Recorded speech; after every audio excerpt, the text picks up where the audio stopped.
topics and opinions expressed in the following show are solely those of the host and their guests and not those of W4CY Radio, its employees, or affiliates.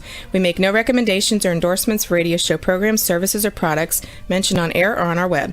No liability, explicit or implied, shall be extended to W4CY Radio or its employees or affiliates. Any questions or comments should be directed to those show hosts. Thank you for choosing W4CY Radio.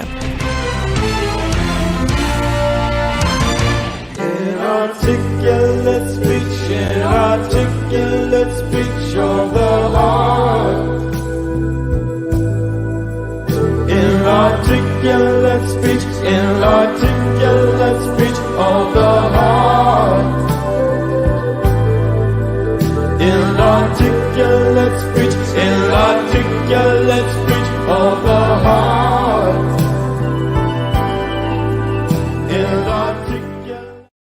Hello, and welcome to It's Your Voice. My name is Bahia Yackzan.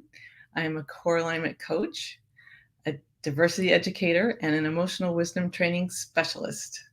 I've lived in many different locations in the world. I've been very fortunate to meet many people from many different backgrounds, and I love learning from diverse points of view and eventually developed programs to help people communicate across differences and learn to notice patterns of bias and how to recognize them, how to step out of them, and how to create new patterns. If you're interested in seeing programs I've designed or classes I teach, or interested in being a coaching client, you can go to my website, which is called knowwhatyouvantcoaching.wordpress.com. And speaking of which, soon you will know where that name came from. I'm going to tell you about my guest today. Her name is Kate Michels. She's a phenomenal human being. She's an incredible master certified coach, neurolinguistic practitioner. Full disclosure, she is related to me, which is another special connection I have with her. But she became my coach mentor 8 years ago and had completed some serious and extensive coach training and became a core alignment coach and eventually added the emotional wisdom training from Kate. But let me tell you more about her.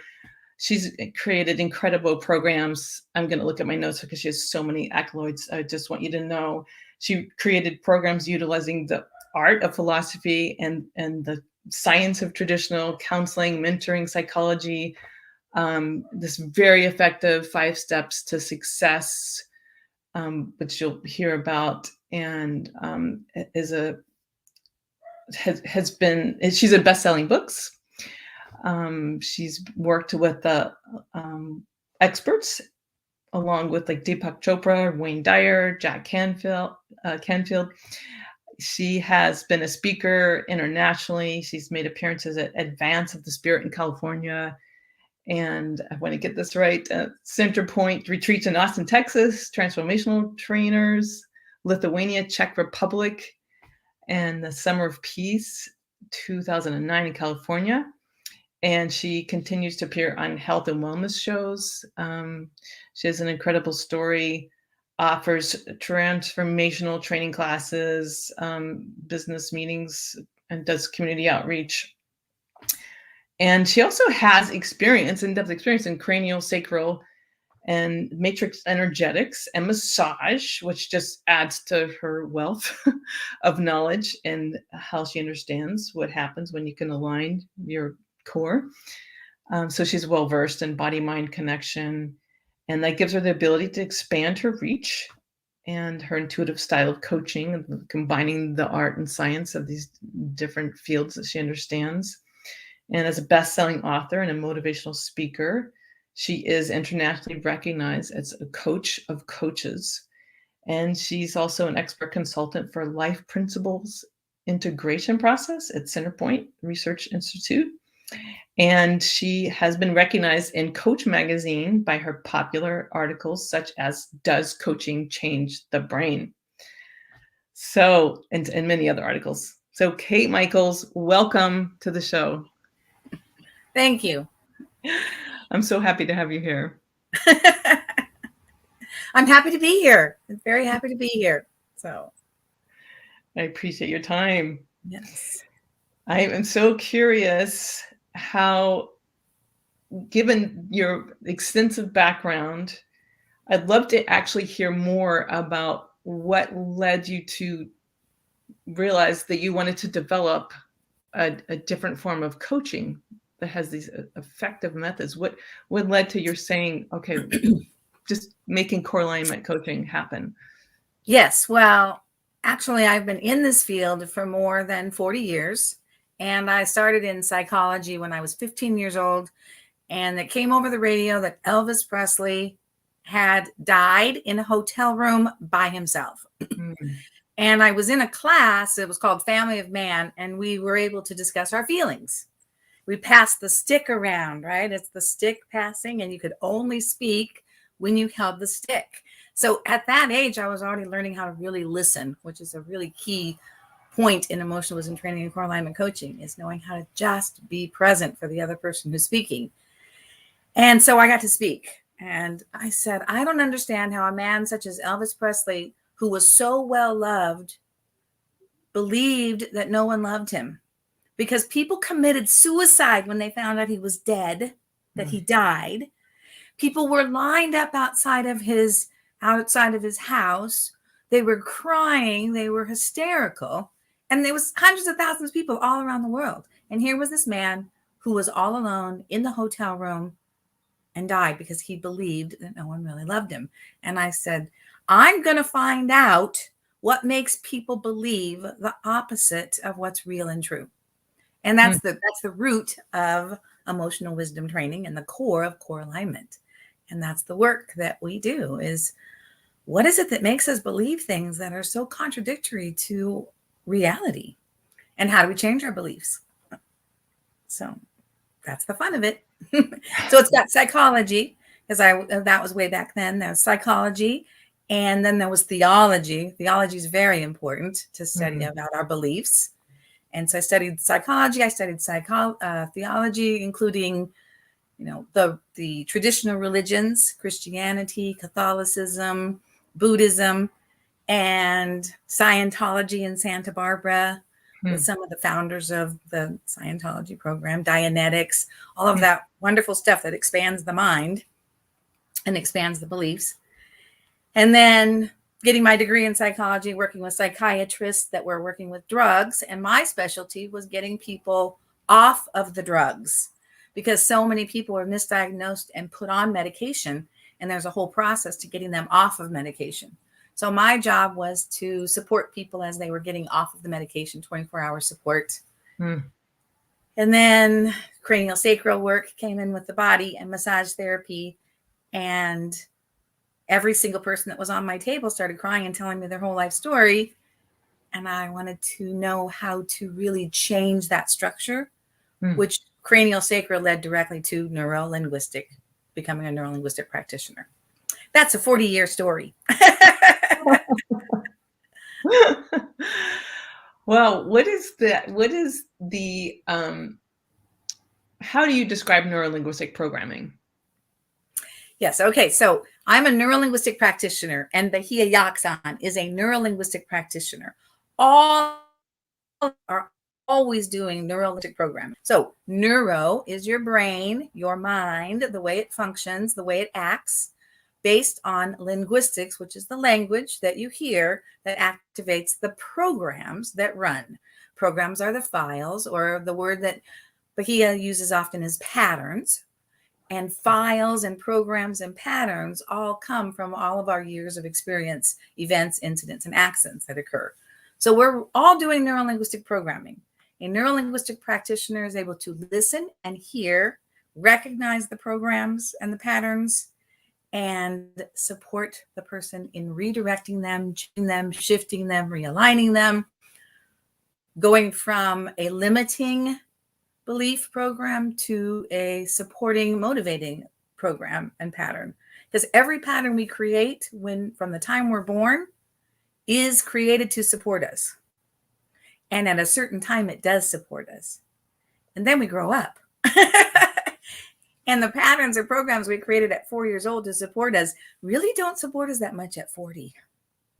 And so it's a time to relook and go, what did I create for me back then that was so good?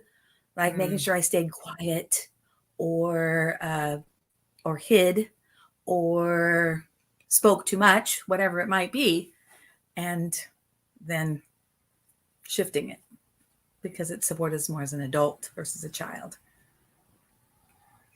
It's just so That's amazing. neuro-linguistic practitioners and neuro-linguistic programmers.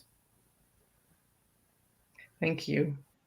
It's just amazing how it works by your just simply, and me too, now that I'm one of your coaches, so by simply asking people questions enables people to hear themselves in a way that we can't hear ourselves unless we're asked a question that's slightly different from whatever we've been asked before. And then it's just an amazing how the reflection we get by being asked the NLP questions. Yeah, recently I had a conversation with someone who said, "Oh, so you do regressive work and you go into regression." And I said, "No."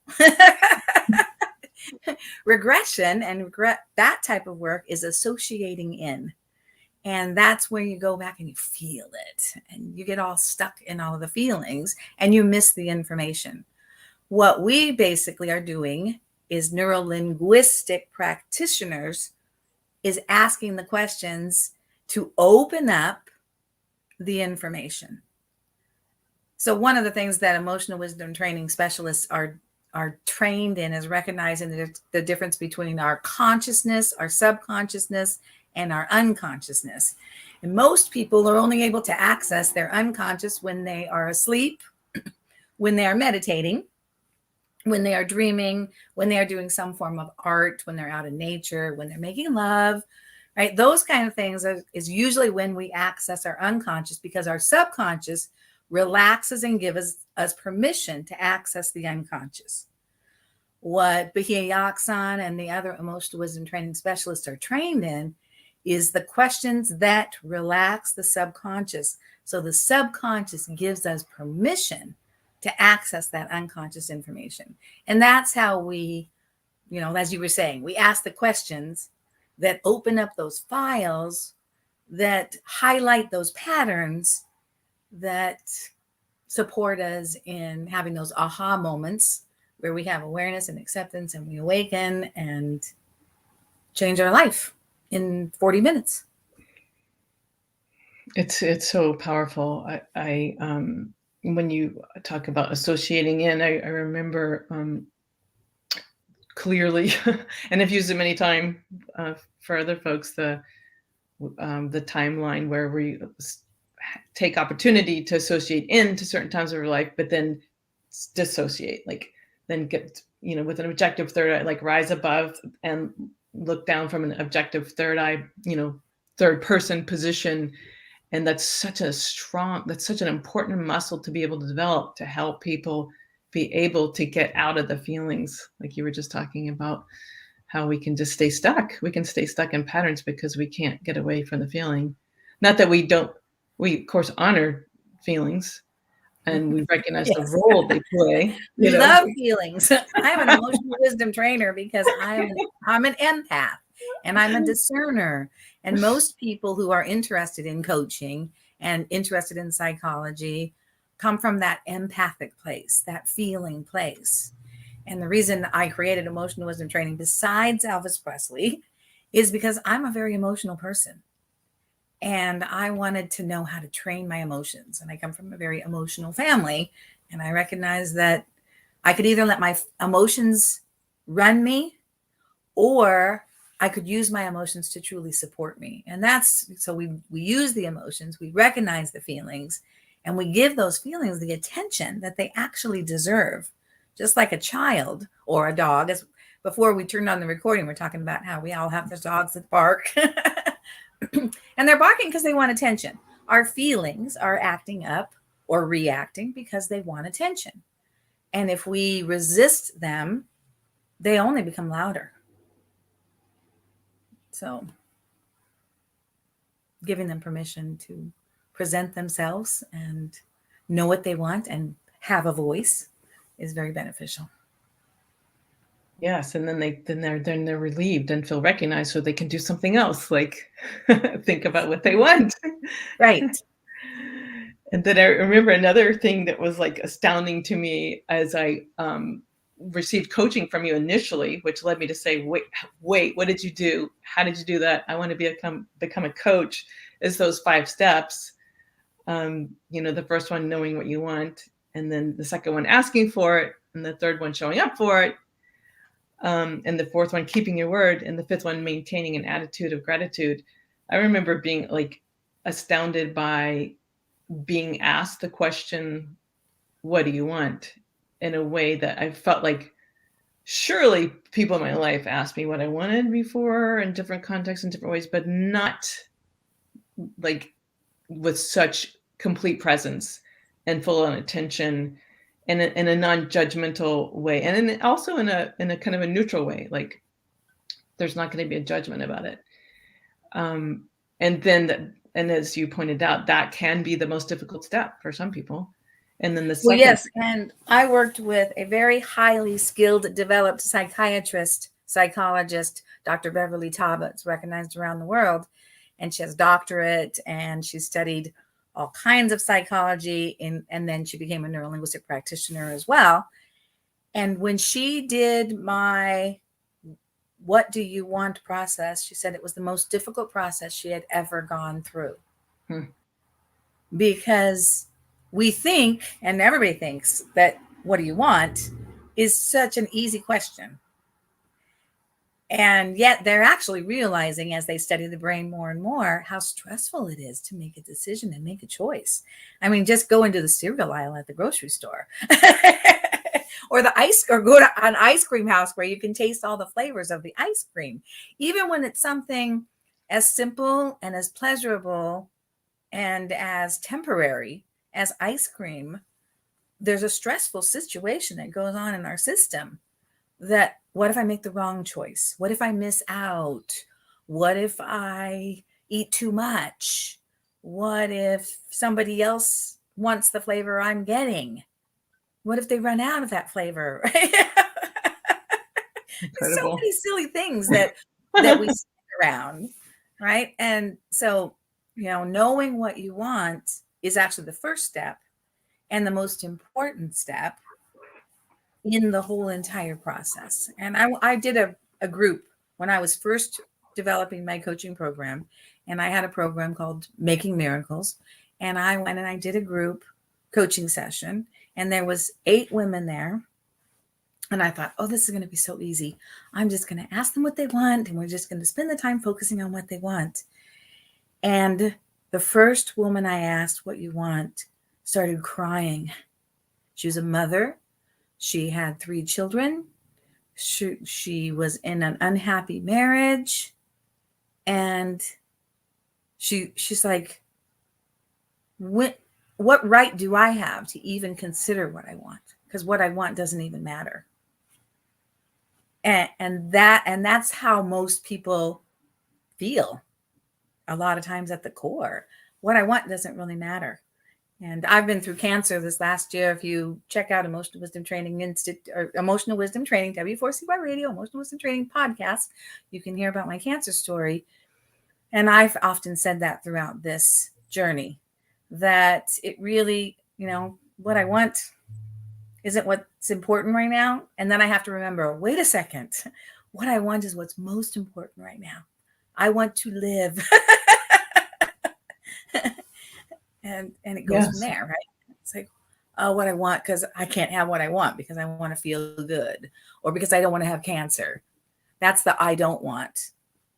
And that's part of our training, is supporting people and recognizing that we do start with the what we don't want, and we do start with the feelings.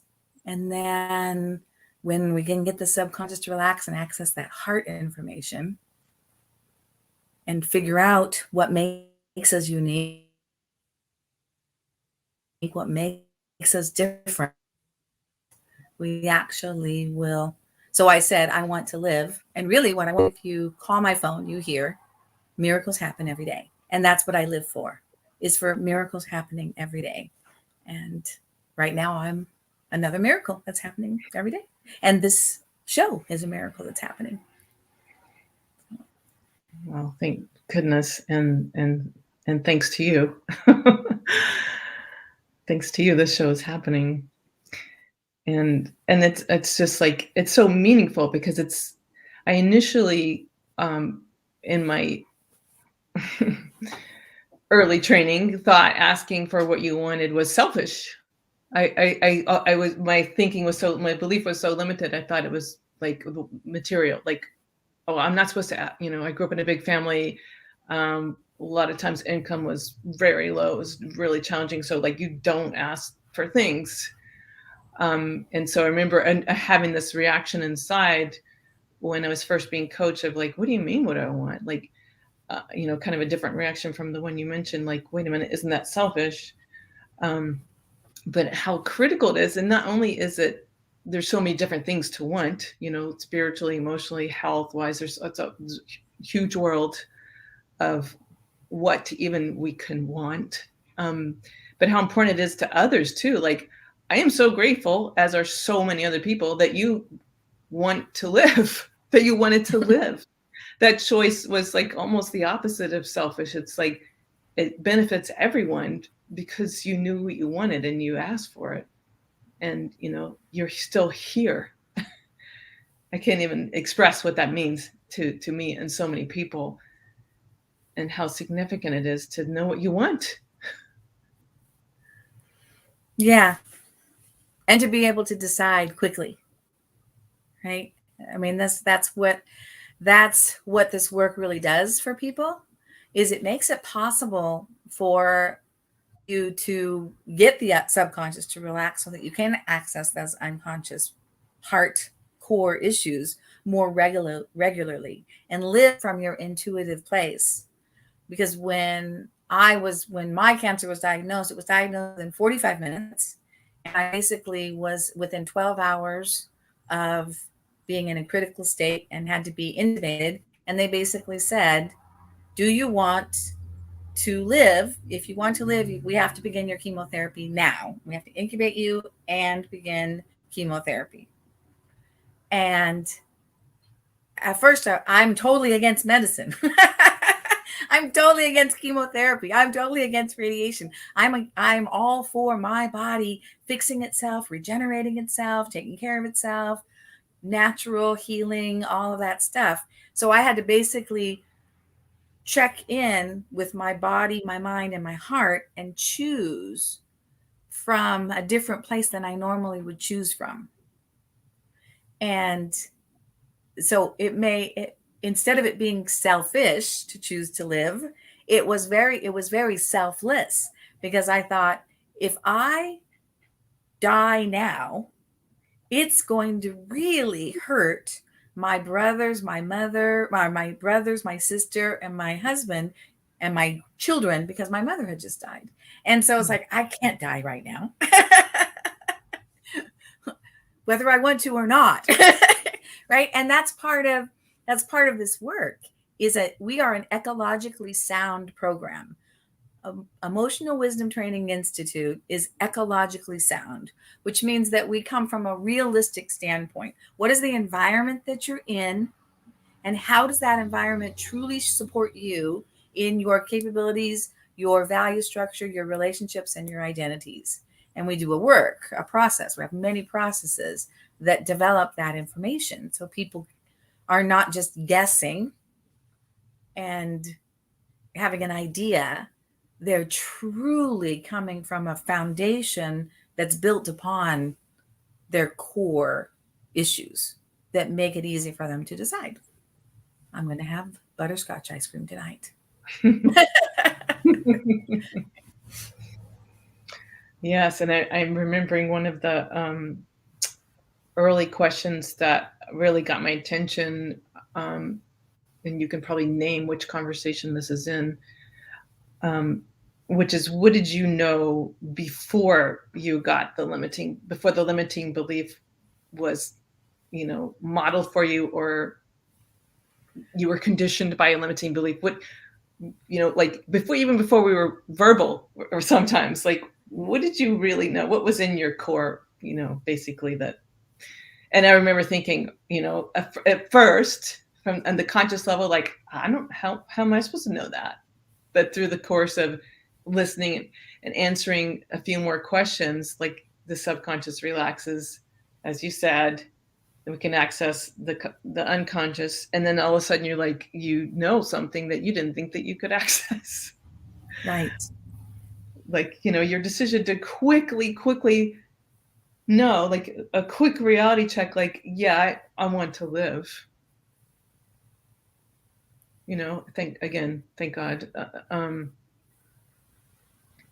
And you have a lot of practice in relaxing the subconscious, and accessing your Right. unconscious. So as you were talking about, what did you know before? And that's the value structure, right? That's our heart issues. Mhm. Because the subconscious ego creates those files, those patterns, those programs, and then it gathers evidence to support whichever one is supporting us the most and moves it to the front. And so at one point, we create this dynamic program that we're going to live for the rest of our life with. And we think it's so amazing. And it's something like, I'm not worthy, I'm not loved, I'm not smart, I'm not enough. It's an I'm not program. And we go, this is going to support me for the rest of my life. And before we created that program, we knew that we were loved. We knew we were enough. We knew we were smart. We knew we were worthy. We knew we had the answer. And that's one of the most phenomenal things is 2-year-olds know so much. And if you just spend a little time with a 6-month-old or a 1-year-old, you see how much they know and how much they're picking up on and how much they're playing with. and then the language gets introduced, right? And that's where the programs come from. And that's why we are neurolinguistic practitioners, because we know before the programs come, our heart is already very strong and very powerful. And our intuition is already very strong and very powerful. And then we get these programs and go, okay, well, those will be important sometimes, but this ego, these files, this subconscious mind is way more important than that other stuff. And each part of us thinks it's the most important. Our body thinks it's the most important. Our mind thinks it's the most important, and our heart thinks it's the most important. And that's why we have core alignment, so that we can align the body, the mind, and the heart, so that our intuition is what we're hearing from, which is all 3 parts in agreement. It's not the gut, because the gut is our feelings. And if you go with your gut and you go with your feelings, you're going to have a mess to clean up later. It's not the mind, because the mind is very limited. The mind is thinking how and when and where. And so it's already going into fixing a problem just automatically. That's what the mind's job is. And it's really not even the heart, because the heart is all about love and values and all those things that surrender the mind and surrender the body. Intuition is all 3 of those in agreement and alignment, so that we're doing what the body knows is best, we're doing what the mind knows is best, and we're doing what the heart knows is best. And that's the reason that people always say, when I followed my intuition, it was spot on. I trusted my intuition. I heard from my intuition. I knew from my intuition, which is very different than the gut. And that's another wonderful thing about coaching, is that we know that the client has the answers within them. And that is not only a wonderful benefit to the client, that we trust them, we know that they have the answer inside them, but it also frees us from, thinking that we have to know, because not only do we not, because we're not them, but it also takes the burden off of thinking. For one thing, the mind doesn't have to try to fix it, because it's not our job to fix. It's just our job to ask questions and let them begin to hear themselves and reconnect with what they really know. And when you talked about 2-year-olds and 6-month-olds, it came to mind that the article I just wrote, which I'm so grateful is going to be published out in Choice Magazine, the professional magazine for coaching, at the end of September. But it's called Love Like You Did as a Kid. And I named it that. And it's all about creating belonging and what is equitable inclusion. What does it mean when you actually really include people? It's everyone having the same kind of influence and position and like equal status in inclusion, not just symbolic. But I was just like, remember when we were kids, we could just reach out. We just did. We just connected. We were operating from our hearts. And we just loved. We just were born loving. We love to love. And we love to receive love, and we love to respond to love. And I think it's and really as children, we're attracted to differences. Mm-hmm. And we're curious about differences. As They're children, we're like, oh my gosh, that person is a different color than me. How did you get to be that color? How can I be that color? It's like, Right. wow, you're so cool. This is so cool. And I talk often about my upbringing, because my mother was Hispanic, my father was Anglo-Saxon, and my father was concerned about my mother's Mexican accent. And he didn't want her to speak from her Mexican accent because he didn't want people to make fun of her because she had this Mexican accent. And then she went and got a job at Disneyland and hired by Walt Disney to represent Mexico in the It's a Small World restaurant. And she paid for my father to get his computer education because of that difference, because of her cute little Mexico thing, right? And then we moved into this amazing town called Claremont, California, which has more than 5 colleges in it. So anytime you move into a college town, it's pretty amazing. If you move into a college town that has 5 colleges in it, Harvey Mudd, Pitzer, School of Theology, and there's like 2 others, I can't think of what they are right now. So my next door neighbor, there was a next door neighbor who was African American and a psychiatrist. And then the person that lived next to her was actually one of the publishers of Ebony magazine. So I got to meet people like Sammy Davis Jr. And I grew up thinking, oh, Black people are richer than white people.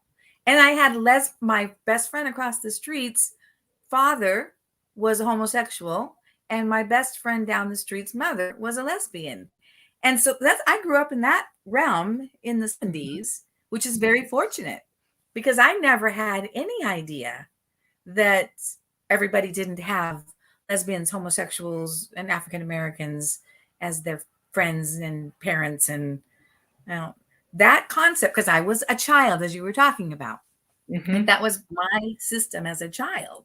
And so that went into my programming, right? And that's why your article is a great article. And that's why we want more people to hear from the child inside of them, because that child knows. Before we have the events, incidents, and accidents, before we gather the beliefs that limit us, we know the differences, and we accept the differences, and we're curious about the differences, and we're excited about the differences, and we want to know more. Yeah, and I think the word longing, we long for that, accessing our child heart and living from our child heart. And it's so satisfying when we do reconnect. It's just a relief, and it's true, like joy, just living in love. And I think it's sad we forget sometimes when we fall into patterns. And this just came to my mind. The other day, someone was asking me the difference between a personal coach and a personal coach or a professional coach, or and Life coach. Yes, and I just feel so strongly, and I've worked with a lot of different institutions, educational institutions, a lot of different organizations and institutions, as well as individuals, and some looking to how do we address oppression happening on our playground, or and work with them to notice patterns and get to a point where they can access their own creativity about like how to step out of them and like and see a way. Oh, there is a way. Oh, we could do something different, and then develop what we can do.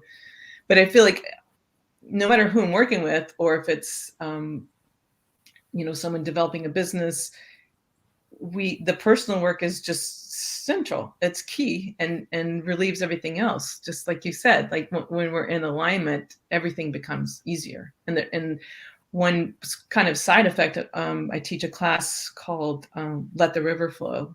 And it's usually, we can talk about like during the pandemic, we talked about cultural crises. There, several overlapping cultural crises during the pandemic that we were all coping with.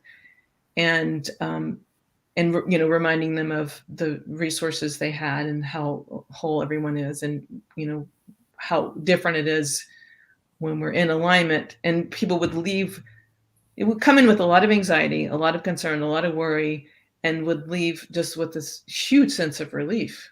And people would literally say, oh, like, okay, I'm not anxious anymore, I feel like good. And it's just like, oh yeah, we have a choice. We can recognize how we're feeling, and we can learn how to strengthen the muscles that remind us how to step out of it and how to be in another feeling. One phrase I remember you saying to me repeatedly was, focus on what you want. Especially early on. And one of the main principles that will get us through cultural crises, epidemics, pandemics, cancer, suicide, any of the things that occur in our life is everything is temporary, and everything is an opportunity for us to evolve and expand. So earlier you said, what is the difference between a personal coach and a professional coach? The difference between a personal coach and a professional coach is who is the client. And what are they talking about? Where are they coming from? And that's what emotional wisdom training specialists are so good at, is the words, the concepts come from the people that we're working with and talking with. We can do emotional wisdom training processes with a 5-year-old and a 72-year-old. We can support a 15-year-old and a CEO of a company that works directly with Apple.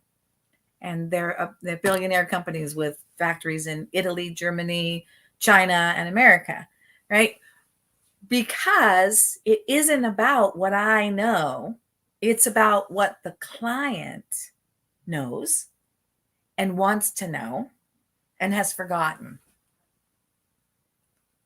And so when I worked with, I said the 5-year-old, I worked with this 5-year-old, and his mother said, I don't know what to do. He's coming home from school every day, and today he made the teacher cry, and I'm crying, and he's upstairs crying. Can you talk to him?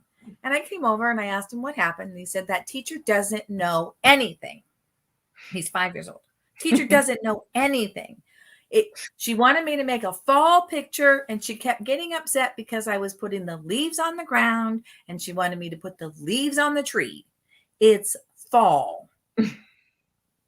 And so the leaves have fallen. And now I have to come home and I have to make sure I put 7 leaves on the tree. And I have to put one of every color. And I said, well, so what does the teacher want? And he said, well, the teacher wants me to tell her she's right. And he started laughing, and he's like, she'd probably feel much better if I just said, okay, you're right. Now, he was 5 years old. This was September. The teacher loved him for the rest of the school year. He is now 17 years old. He's a junior in high school. He is going to college already to get his associate's degree when he graduates from high school. He'll already have his associate's degree. And he's never had a single problem with another teacher, because he realized that the program running with most teachers is they don't really care what you know. They just want you to know that they know more than you. Right? And he's only 5 years old. He's like, she just wants me to tell her she's right. So what are you going to do tomorrow? I'm going to tell her, okay, miss, you're right. And it's like, it didn't mean he didn't know. It didn't mean he wasn't right. right? But he knew what she wanted. And most of us do know what the other people around us want. And that, we are just trying to take care of ourselves. I got to take care of myself. I got to take care of myself. I got to show her how smart I am. I got to show her how much I know. And as soon as he realized that that wasn't getting him anywhere at 5 years old, it changed his whole educational experience. And brilliant. I mean, he just tapped into his brilliance, right? I mean, that's right. We have it within us. Yeah. And yeah, and some people I can say, wow, you're brilliant, or that was brilliant. I'm not talking about clients, but in ordinary life, and the programming goes to like, oh no, not brilliant. I just figured it out. I'm like, actually, you are, because we're born with it. That's brilliance. Yeah. And it makes people happy to shine, right? To shine your light. It feels good because you're not holding yourself back. You're believing in yourself. And I wanted to ask you to say more about the versatility, because I like the core alignment coaching and emotional wisdom training was such an amazing fit for me, given that I'd been, kind of getting people to look at patterns and look at what they didn't want, and then try to picture what you do want. And it's just been amazing it's so adaptable. Like I'm actually now about to lead a camp with a co-trainer, a wonderful woman, Zokaraya Mindy. And it's for kids, 2nd to 6th grade, where we can adapt, the 5 steps. We're going to do that for, 2nd to 6th graders soon at just a day camp. And then I've done it with Let the River Flow. And like you said, any age, 5-year-old, 72-year-old. I've worked with at least 2 or 3 people in their 80s who, guess what, can, create a new thought or make a decision, see a decision they'd never seen before. That I love that word, neuroplasticity. It's just so fun and satisfying when people go, oh, wow.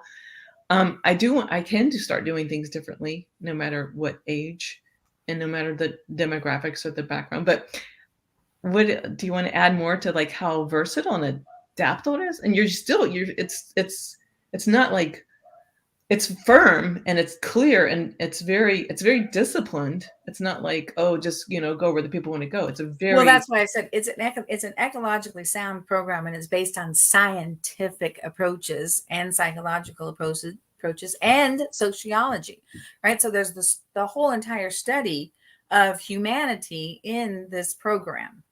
And so there are, as you mentioned, the timeline. There's timeline, there's in time, through time, there's the learning levels. There are all these, there's the transactional analysis with the parent, child, adult. There's the conscious, subconscious, unconscious. And as I said, there's the differences between the personal and professional coach is the client and the language that they use. And so when the coach is using the language that the client uses, they're speaking from their realm of reference, and then actually adding tools that will make a true difference, because everybody's going through the learning levels all day long, every day. Sometimes it's a big learning lesson, and sometimes it's a small learning lesson. And sometimes we are unconsciously competent, and sometimes we are unconsciously incompetent, right? So we're in all those levels all the time. And high schoolers love this work. They love how it's so understandable and it's so concrete, and it supports them in understanding themselves and understanding the differences in the people around them. 5-year-olds love it as well. The 5-year-old who's now 17 is beginning the program and is saying, I think I want to do this as an adult. I want to do this for other people. Right? Because we want to be there for other people. We want to hear other people and support other people in hearing themselves, because it makes such a difference.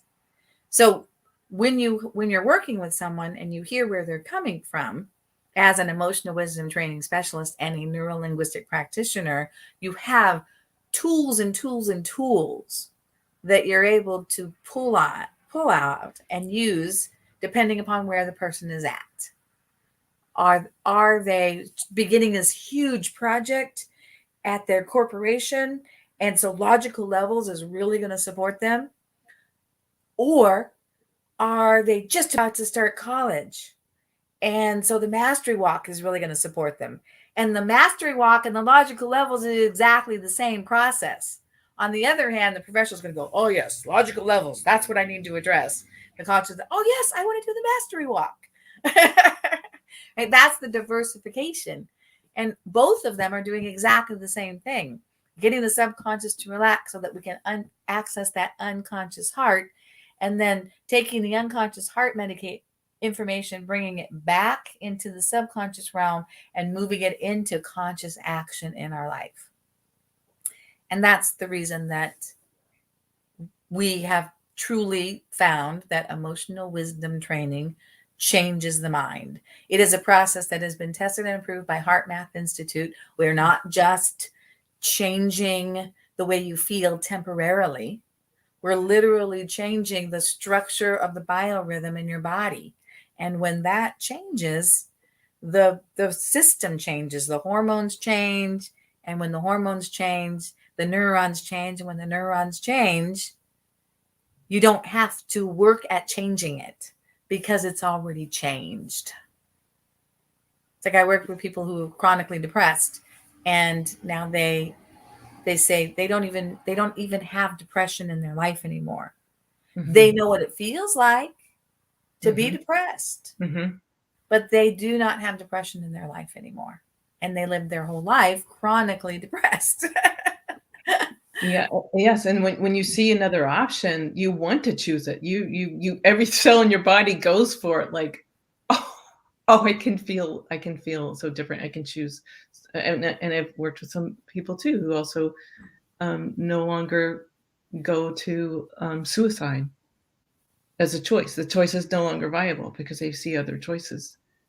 Right. Even though they still feel that, and this is a conversation I've been having a lot with people, have that suicide feeling, that suicide program, it's still there.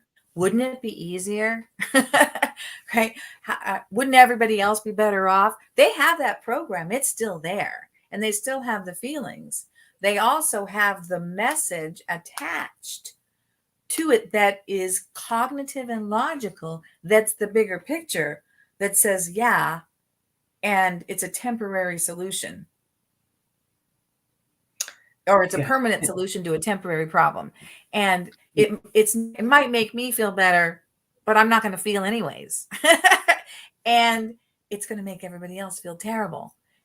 Right? So that's the whole, I mean, one of the first jobs I had was working on a suicide hotline. And they can see another choice, and you want to make the other choice. Often when you just know that you have it. I see we're out of time. I do want to reiterate the last step of the 5 steps, which is maintain an attitude of gratitude, because that is so powerful. And I often think of it as like circular, rather than 5 linear steps, and it just makes a huge difference in perspective, for perspective shifting. And my kids and I every single day at a certain time say what we're grateful for that day, and it just makes it real and helps you relax. And I just want to say thank you. I'm so grateful for you. I'm so grateful for the teaching you brought to the world, that you have shared your brilliance so generously. And I'm thankful that you chose to stay with us. And thank you so much for being here today. Yes, and I want to say Emotional Wisdom Training Institute is continuing to expand on the information that we share with the world. We have a class that's just about to start that's all about, as we're talking about choice, it's all about happiness. And it's totally different than what people think when you do the work from an ecologically based program and a scientifically based program.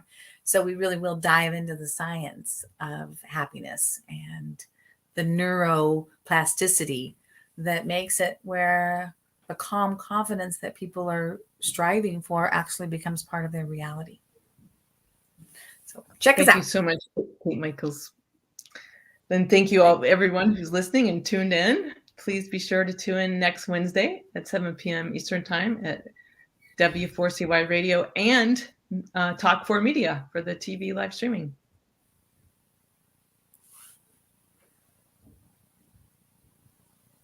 Inarticulate speech of the heart.